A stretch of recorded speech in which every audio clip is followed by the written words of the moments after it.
Aplasté la última costura del delantal con el canto de la mano y lo doblé con cuidado sobre el respaldo de la silla de Mireia. El mantel había quedado más oscuro de lo que esperaba. El azul marino se había corrido sobre el crema, pero se veía firme bajo las luces del jardín. 79 sillas formaban filas perfectas sobre el césped, una al frente para ella. El aroma a cilantro y mermelada de chile flotaba desde las charolas alineadas junto al pérgola. Me dolían las manos de tanto picar durante horas, pero era un dolor bueno de los que valen la pena. El dolor que avisa que ya está todo listo. Se oyó la grava crujir en la entrada.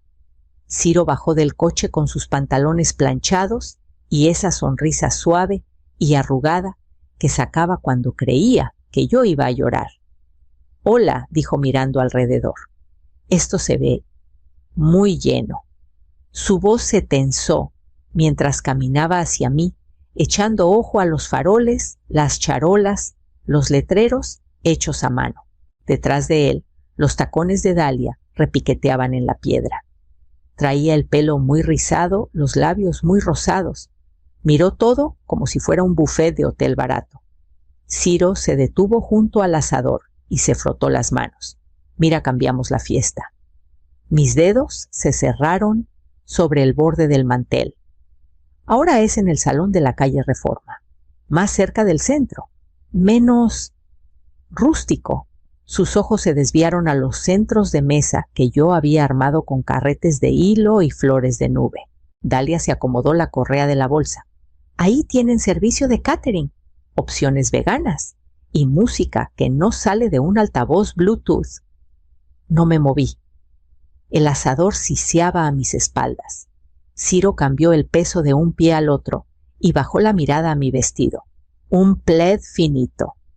El mismo que me ponía para ir al tianguis en primavera. «Les dije», murmuró, quitándose un polvo imaginario de la manga que seguro seguirías con tu ropa del mercado. Mi delantal todavía tibio de la plancha se resbaló de la silla de Mireia y cayó hecho un montón sobre el pasto. Él se dio la vuelta hacia el coche. No es personal, pero yo ya había dejado de escuchar. La primera cuchara sonó contra la charola caliente detrás de mí. No volteé a ver la comida. Solo caminé hacia la mesa plegable, agarré el teléfono y empecé a marcar.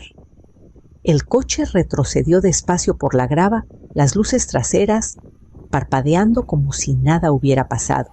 Ciro no saludó con la mano. Dalia no miró atrás.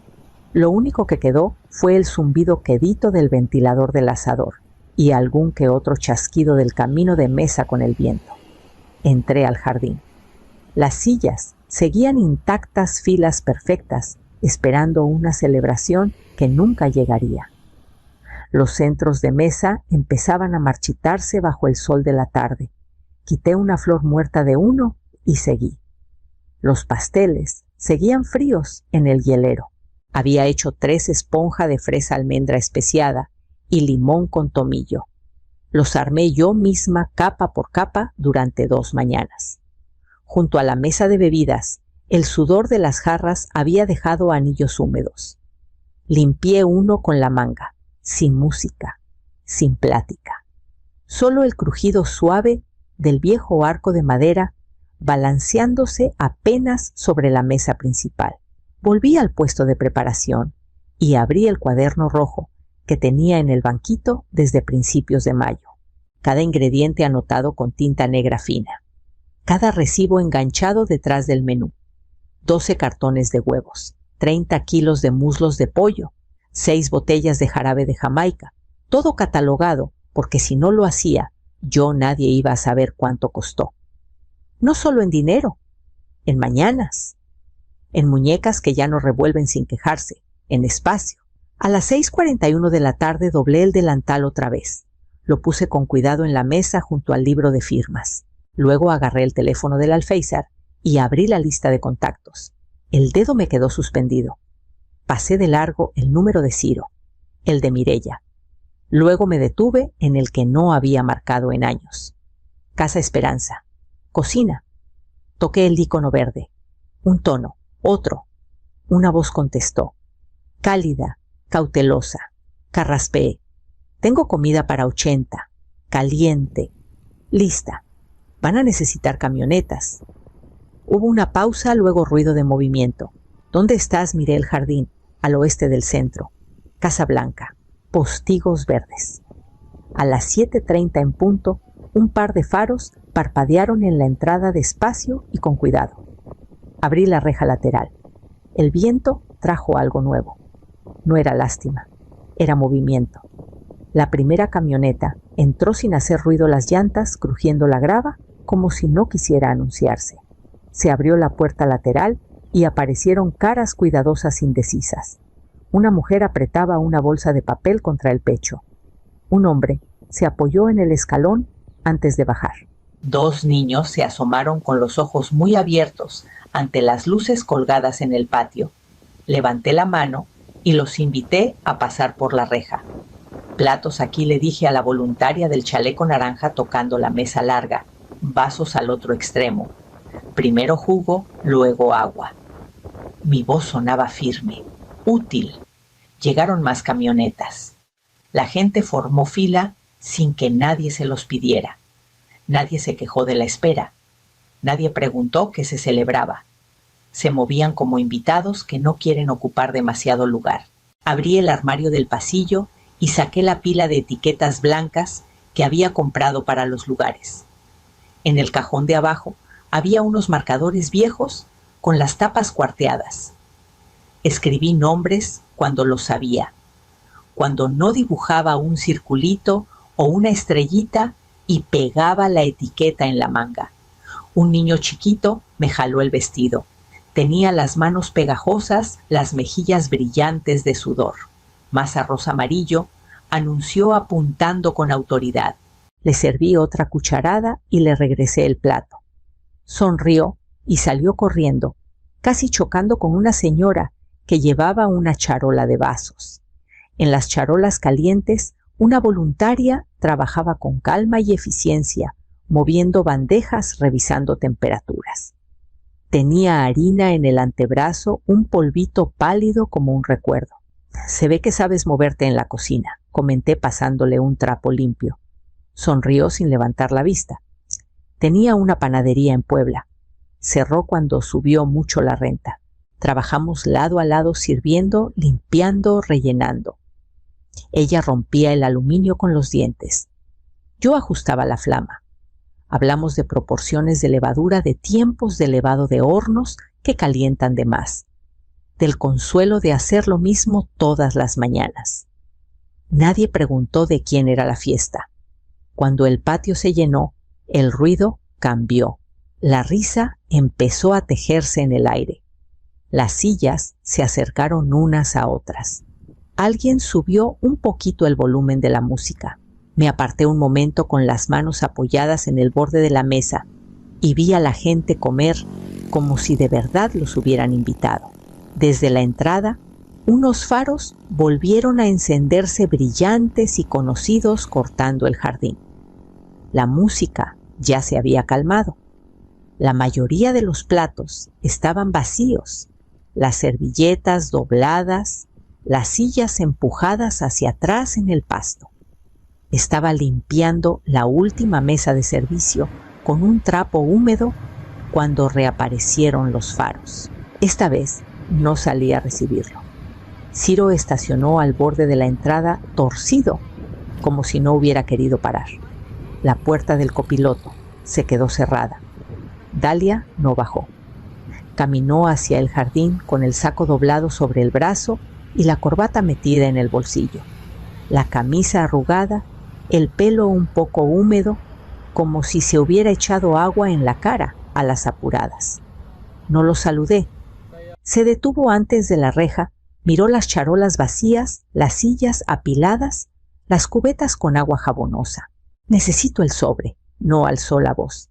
Solo estaba tensa, como si hubiera ensayado decirlo tranquilo y aún así le hubiera salido mal.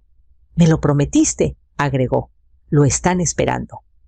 Me quedé detrás de la reja. Todavía tenía las manos mojadas. Metí la mano en el bolsillo del delantal y saqué el sobre que había cerrado esa mañana antes de que el primer trozo de fruta cayera en la charola. Él se acercó más. «No puedes hacer esto ahorita». No me moví. «¿Tienes 3 minutos?» dije bajito, claro. «No vas a pasar», dudó. Luego tendió la mano. El sobre no hizo ruido al pasar de mi mano a la suya. Miró hacia abajo como si quisiera abrirlo ahí mismo, pero la luz del porche le pegó de lado. No quería que le viera la cara cuando lo leyera. «No entiendes lo que esto me hace», murmuró, ajustando el agarre en el papel. Doblé el trapo sobre el borde de la mesa. Él miró más allá de mí, hacia el jardín, donde todavía quedaba una mesa plegable, con vasos de jugo y un recipiente de melón rebanado, donde el pizarrón todavía decía: «Felicidades, Mireya», con letra amarilla. «Tú la hiciste fea», dijo. Lo miré a los ojos, con una mano en el picaporte de la reja. No dije: «Tú la hiciste invisible», parpadeó. «Una vez». Luego dio media vuelta sin decir nada y se fue al coche. No lo vi irse. Agarré la manguera y abrí el agua. El metal de la boquilla hizo clic en mi palma.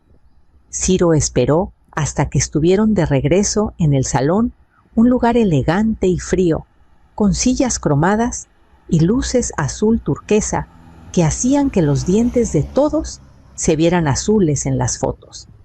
Se metió en un pasillo, cerca de los baños, miró por encima del hombro una vez y abrió el sobre de un jalón.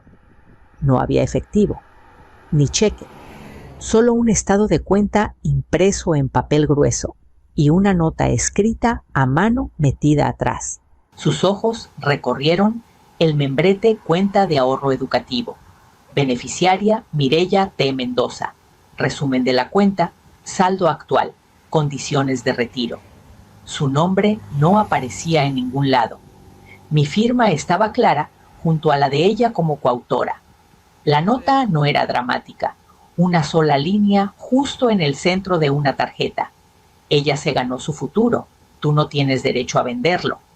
Se pasó la mano por el pelo apretando los dientes tan fuerte que la mandíbula le sonó. En el salón principal subió el aplauso, seguramente por el discurso que él tenía que dar. Miró el teléfono. 2 mensajes de Dalia. «¿Dónde estás?» «Están preguntando por el regalo». Puso el teléfono boca abajo contra la pared y cerró los ojos. Luego vibró otra vez notificación automática. «Póliza de seguro termina mañana a las 23:59. Titular: Rocío L. Mendoza. Vehículo Subaru Outback 2019. Póliza cancelada». Se apartó de la pared, pasó rápido junto al fotocall y dejó caer el sobre vacío en un ponchero medio lleno. Detrás de la barra, la jefa de catering discutía con Dalia sobre los pinchos caprese. Mireya no aparecía por ningún lado. Encontró un rincón tranquilo cerca del perchero y abrió el teléfono otra vez. Alerta de cuenta inalámbrica, perfil de facturación eliminado. Línea programada para suspensión. El número era el suyo. Lo miró fijamente. Luego vio el nombre arriba. Rocío Mendoza. Titular principal. Nunca había pagado ese teléfono ni una sola vez desde la universidad. Ella simplemente nunca dijo que no, hasta hoy. Metió el teléfono al bolsillo y se quedó parado rodeado de sillas rentadas y camarones fríos, escuchando a desconocidos brindar por una muchacha que apenas conocían. Miró el estado de cuenta una última vez, lo rompió por la mitad, pero no sintió que algo hubiera cambiado. Las luces titilaron cuando el DJ cambió de lista. No volvió a entrar. Todavía no.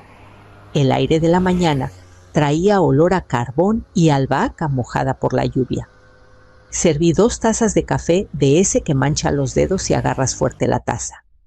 Yadira estaba sentada con las piernas cruzadas en los escalones del porche con una cobija sobre los hombros. Su camioneta estaba estacionada al borde de la entrada con los vidrios empañados de la noche. Comimos en platos desparejados, frijoles colorados, arroz especiado, unas rebanadas del pastel de almendra, que de algún modo aguantó la forma toda la noche. Señaló las charolas de aluminio apiladas junto a la manguera. ¿De verdad cocinaste todo eso tú sola? Asentí y me recargué en el poste. 3 semanas de idas al súper, como 4,500 pesos a la semana más o menos, silbó. Más de lo que gastan muchos en banquetes de boda. Mi espalda está de acuerdo. Se rió dentro de la taza. Yo sonreí, pero se me borró rápido. Lo de cocinar es lo fácil, agregué. Lo duro es levantarse a las 4, revolver una olla en silencio, dudar si el jarabe de Jamaica le va a ganar a limonada. Yadira recogió las piernas. Los manteles eran otra cosa. Ese color ciruela. Se sentía caro. Los teñí yo misma. Al principio pensé en cempasúchil, pero se veía muy fuerte contra el pasto. El ciruela quedó más suave. Nos quedamos un rato así, calladas sin que fuera incómodo. 2 mujeres que saben lo que pesan demasiadas listas y muy pocos agradecimientos. Le conté que lo doné todo. El brisket, los frijoles, la fruta cortada, hasta las ollas de cobre que me dejó mi marido. Él las pulía con sal y limón como si fueran instrumentos. Todo levantó una ceja. Todo menos una cosa. Me levanté y entré. El fregadero estaba medio vacío, el agua tibia y turbia de almidón. En el fondo estaba la cuchara vieja de esmalte todavía, con las iniciales de Mireya, grabadas a mano cuando tenía 7 años, y quería su propia herramienta para servir. La sequé despacio, metiendo el trapo en cada surco de las letras. De vuelta en el porche, no expliqué qué era. Solo la puse junto a mi plato con el mango hacia afuera, donde alguien pudiera alcanzarla. Yadira no preguntó. Solo me pasó la cafetera y me llenó la taza hasta el tope. Mireya llegó el domingo por la mañana con el toque tímido de quien espera que la puerta se quede cerrada. La abrí igual. Estaba en el porche, con las manos cruzadas, el pelo recogido, los ojos orillados de rosa, sin bolsa, sin compañía, solo ella. Nos sentamos en el jardín donde habían estado las sillas apiladas y las mesas quitadas. El pasto todavía tenía las marcas cuadradas donde la gente había pisado. Una brisa levantó el borde del camino de mesa ciruela que todavía no había doblado. Ella habló primero con voz baja mirando al suelo. Vi las fotos. Esperé. Una señora del despacho te reconoció. La subió. Todos empezaron a compartir. Mireya tragó saliva. No sabía que había pasado así. Serví agua en 2 vasos y le pasé uno. El borde chocó suave contra la madera. Ella tomó el vaso con las 2 manos. Perdón. La disculpa cayó, pero no se asentó. Vi una nube pasar por el sol. La luz se adelgazó sobre el patio. Sus hombros se tensaron. De verdad fue porque no los paré. Respiré hondo despacio y dejé que el silencio se estirara lo suficiente para ser honesto. Dijeron que mi ropa era vergonzosa. Mis dedos siguieron la veta de la mesa. Que no me veía bien para sus invitados, que tú te ibas a avergonzar de mí. Mireya levantó la cabeza de golpe. No me avergoncé, lo sé. La miré a los ojos, pero te quedaste callada. Abrió la boca, la cerró. Apretó los labios y asintió una vez rápido y chiquito. El viento movió el polvo de tiza que todavía se pegaba al pizarrón junto a la barda. Pensé que quedándome callada mantenía la paz, murmuró. Me recargué en la silla. Paz que cuesta la dignidad de alguien no es paz, es pago. Se limpió la mejilla con el dorso de la mano. No supe cómo escoger. No puedo protegerte de quienes te criaron. Las palabras salieron firmes, pero sí puedo recordarte quién me crió a mí. Los hombros de Mireya se aflojaron un poquito. Puso el vaso con cuidado, como si no quisiera romper nada más. Nos quedamos un rato más el jardín respirando alrededor y doblé el camino de mesa con cuidado, ya sabiendo qué se iba a quedar y qué se iba a soltar después. El sobre era color crema, escrito a mano, sin remitente, solo un logo en la esquina que reconocí Casa Esperanza. Lo abrí en la encimera de la cocina mientras la tetera tarareaba atrás. Adentro, una tarjeta doblada. La letra variaba letras de imprenta cursivas largas, líneas temblorosas apretadas en las esquinas. 37 firmas en total. Solo nombres de pila, algunos con corazoncitos o estrellitas. Una solo decía comida caliente, servilletas de verdad. Gracias. Detrás de la tarjeta se cayó una foto. Alguien debió tomarla en el correteo del principio. Yo estaba a media risa, el pelo un poco suelto, el delantal arrugado. Le tendía un plato repleto de arroz y frijoles a un niño con sudadera verde de dinosaurio. Él tenía la capucha puesta, la boca abierta en plena carcajada. Detrás de mí, el jardín brillaba faroles encendidos, sombras suaves, todo vivo. La miré un buen rato. Luego fui a mi escritorio chiquito, en el cuarto de costura, quité un chinche de un tablero de patrones y clavé la foto justo arriba del borde de mi libro de cuentas. La sudadera del niño hacía que se viera como si siempre hubiera pertenecido ahí. El teléfono sonó una vez, antes de que me sentara. El nombre de Ciro se iluminó en la pantalla. Lo dejé apagarse. Un minuto después llegó un mensaje de Dalia. Espero que estés feliz.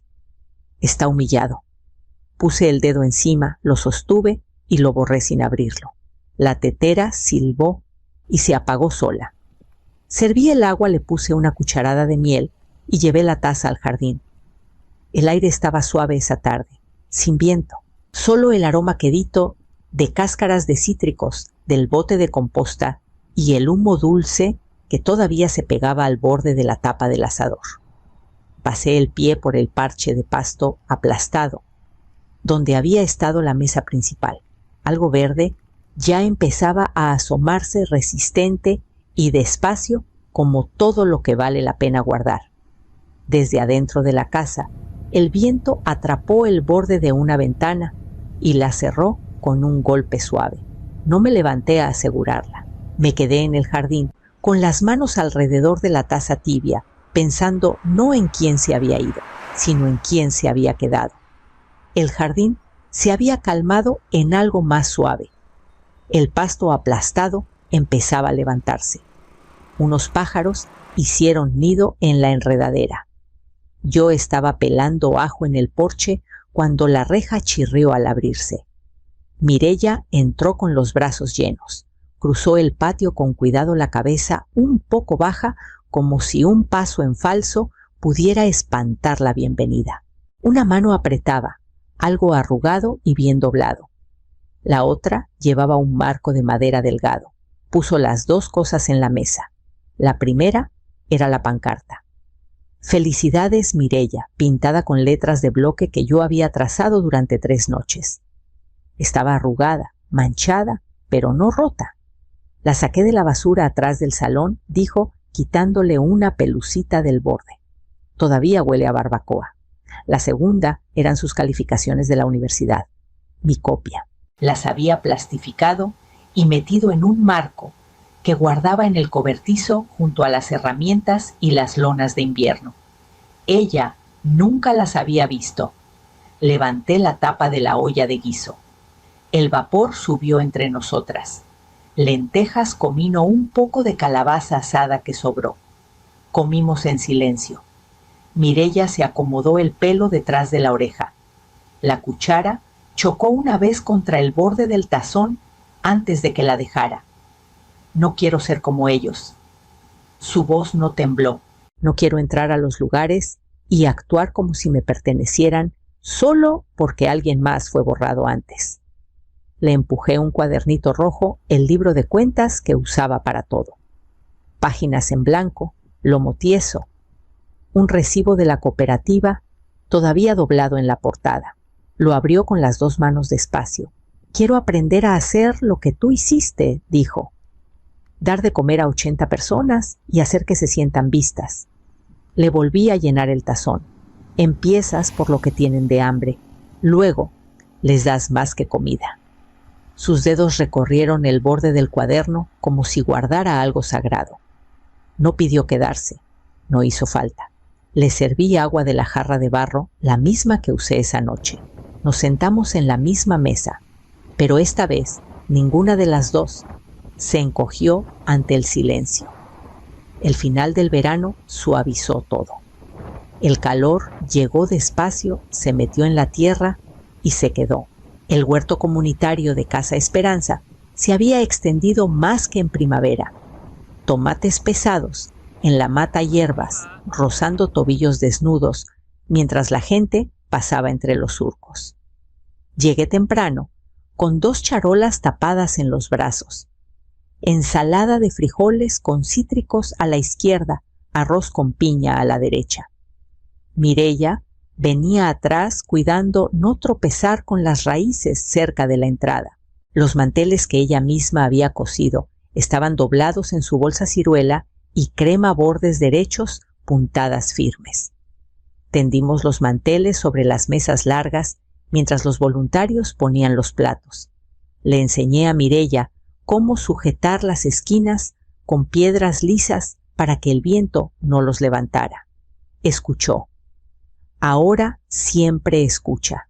Para el mediodía, el lugar se llenó, no con el silencio de la obligación, sino con el murmullo bajo de gente que sabe que va a ser alimentada. Yadira llegó con una charola de aluminio y una sonrisa, el pan de elote todavía caliente empañando la tapa. «Trajiste el bueno», dijo Mireya, levantando la orilla para asomarse. Yadira se encogió de hombros, limpiándose las manos en el pantalón. No podía decepcionar a la maestra. Todos los viernes doy una clase de cocina en grandes cantidades en la cocina del refugio. 3 horas, sin atajos. Hablamos de costo por ración, de cómo estirar el sabor sin estirar a la gente.